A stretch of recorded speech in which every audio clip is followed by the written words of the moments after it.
Kozhikode Mukkali railway station നിർത്തലാക്കാനുള്ള ശ്രമത്തിനെതിരെ പ്രതിഷേധമുയരുന്നു. ലാഭകരമല്ലാത്ത ഹാൾട്ട് സ്റ്റേഷനുകൾ എന്ന പേരിലാണ് നീക്കം. റെയിൽവേ അധികൃതർ ഇക്കാര്യം സൂചിപ്പിച്ചതായി ഗ്രാമപഞ്ചായത്ത് ജനപ്രതിനിധികളും രാഷ്ട്രീയ കക്ഷി നേതാക്കളും പറഞ്ഞു.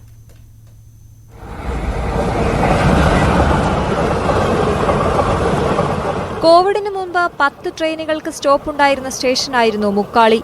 മാഹിയോട് ചേർന്ന സ്ഥലത്തെ ജില്ലയിലെ ഏറ്റവും വടക്കേ അറ്റത്തെ സ്റ്റേഷൻ കൂടിയാണ്. ഇപ്പോൾ 4 ട്രെയിനുകൾക്ക് മാത്രമാണ് ഇവിടെ സ്റ്റോപ്പ് ഉള്ളത്. പ്രാധാന്യമില്ലാത്ത സമയങ്ങളിലാണ് ഈ ട്രെയിനുകൾ. ഇതാണ് കളക്ഷൻ കുറയാൻ കാരണമെന്നും കൂടുതൽ ട്രെയിനുകൾ അനുവദിക്കണമെന്ന ആവശ്യത്തിനിടയിലാണ് സ്റ്റേഷൻ തന്നെ നിർത്തലാക്കുന്നത്. 10ഓളം ട്രെയിനുകൾ നിർത്തിയിരുന്ന ഈ മുക്കാളി റെയിൽവേ സ്റ്റേഷനിൽ കോവിഡിന് ശേഷം വെറും 2 വണ്ടികൾ മാത്രം നിർത്തുന്ന ഒരു അവസ്ഥയാണുള്ളത്.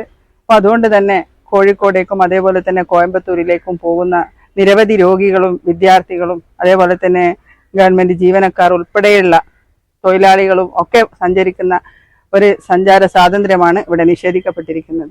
120 വർഷം പഴക്കമുള്ളതാണ് ഈ സ്റ്റേഷൻ. 100 കണക്കിന് യാത്രക്കാർ ആശ്രയിക്കുന്ന സ്റ്റേഷനാണിത്. റെയിൽവേ നടപടിക്കെതിരെ നാട്ടുകാർ ആക്ഷൻ കമ്മിറ്റി രൂപീകരിച്ചിട്ടുണ്ട്. പ്രക്ഷോഭ പരിപാടികൾക്ക് തുടക്കം കുറിക്കാനാണ് തീരുമാനം. ന്യൂസ് 18 കോഴിക്കോട്.